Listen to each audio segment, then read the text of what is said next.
हैं स्टूडियो में और हमारे साथ मौजूद हैं एक ऐसे व्यक्ति जिन्होंने सिर्फ कानूनी तौर पे नहीं बल्कि सामाजिक तौर पे भी और समाज के लिए कई ऐसे कार्य किए हैं जो सराहनीय हैं। करेंगे उनसे कुछ खास बातचीत करें तो भाईजान में आपका स्वागत है। नमस्ते, बहुत बहुत धन्यवाद करने के लिए। यार पूछा जाए इसमें से तो आपने ये जो सामाजिक सफ़र है ये कब शुरू किया? सामाजिक सफ़र तो कह लीजिए कि ब्लड में ही है। मेरी माता जी बहुत सामाजिक हैं, तो उनसे ही ये मतलब से मुझे दीक्षा प्राप्त हुई है। तो किशोरावस्था से ही समाज सेवा में समाज के लिए अभी तक आपने क्या क्या कार्य किए?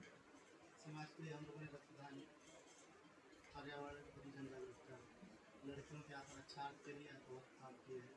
सरकार की विभिन्न पावर लाइन 109 निःशुल्क टोल फ्री नंबर का हमने प्रचार प्रसार किया। तो और रक्तदान जैसे चीज़ों का बात किया महिला सशक्तिकरण की, तो महिला सशक्तिकरण पे आपने प्रमुख रूप से अभी तक क्या क्या कार्य किए? मेरा सशक्तिकरण पे मैं आपको बता देना चाहता हूँ, जब निर्भया कांड हुआ तो उस समय हम लोगों ने मैंने खुद एक अंतर्राष्ट्रीय खिलाड़ी हूँ कराटे जी का, जी। और मैंने ये ठाना था कि अब जो कोई बेटियाँ जो है बिना जो है अपने हथियार के किसी को भी कहीं भी आ जा सकती हैं, अपने आप को सुरक्षित कर सकती हैं।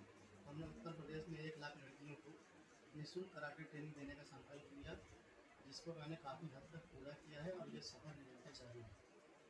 बात किया रक्तदान की, तो रक्तदान करने जैसा महान कार्य का विचार जब आपने शुरू किया, क्या सोच के किया था? तो रक्तदान के लिए मुझे जो है कि CMS राष्ट्रीय पंडित दीनदयाल ने हमको आवेदन किया था। तो मुझे लगा कि रक्तदान की तो कोई खेती होती नहीं है, तो क्यों ना किसी की ज़िंदगी बचाई जाए।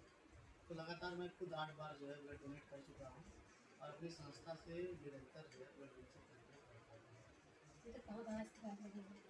अभी तक तो निरंतर हम लोगों का कैंप पंडित दीनदयाल चिकित्सालय में ही लगा है, और वहीं से जितने भी हमारे सदस्य होते हैं और हम लोग जब इच्छा हो जागृत होती है तो जाके ब्लड डोनेट कर देते हैं। बात किया जिस हिसाब से गर्मी बढ़ रही है, टेम्परेचर 44 के पार तक चला गया, पर्यावरण को लेकर अभी तक आपने कोई कार्य किया?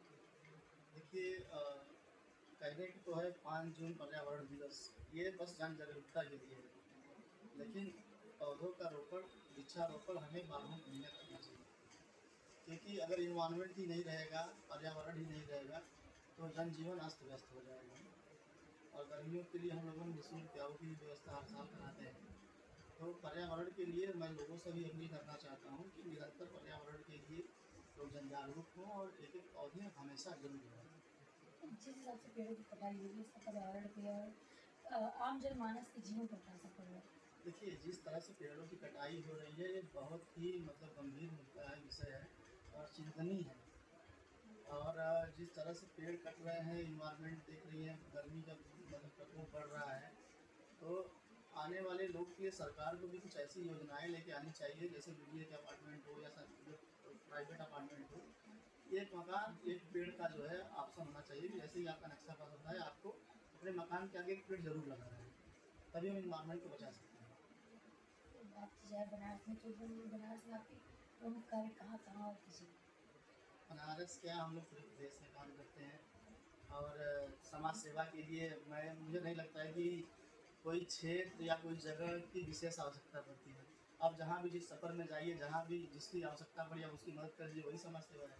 और विगत दिनों पहलगाम को लेकर जिस तरीके से सरकार ने हमला किया, कह सकते हैं कि भारतीय सैनिकों ने हमला किया और ऑपरेशन सिंदूर को अंजाम दिया और आतंकियों के 9 ठिकानों को निशानाबंद कर दिया, उसके लिए क्या बोलेंगे? देखिए, पहलगाम हमला आतंकियों का क्रूरता और कायरता का जो है प्रतीक है, जिसके सपोर्टेड जो है पाकिस्तान का जो है सपोर्टेड थे और हमारी भारतीय सेना कमज़ोर नहीं है। उसने मिशन मतलब सिंदूर के तहत ताबड़तोड़ जवाब दिया पाकिस्तान को मुँह तोड़, और आगे वो ऐसा ना करे, इसके लिए हमारी सेना पूरी अलर्ट है। अगर सरकारें कमज़ोर होती हैं, सेना कमज़ोर नहीं होती है। सरकार किसी की भी रहती है, अपनी पॉलिसी भी चलती है, हमारी सेना कभी कमज़ोर नहीं है। अगर सेना को आदेश मिलता तो पाकिस्तान नक्शे से हटा देता। तो जिस तरीके से उसके बाद सीज़ फायर कर दिया गया, उसके बारे में बताना चाहेंगे? कि सीज फायर किया गया, इससे तो पूरे देश की जनता में रोष है कि सीज फायर किसी और के कहने पे किया गया, ये नहीं होना चाहिए था।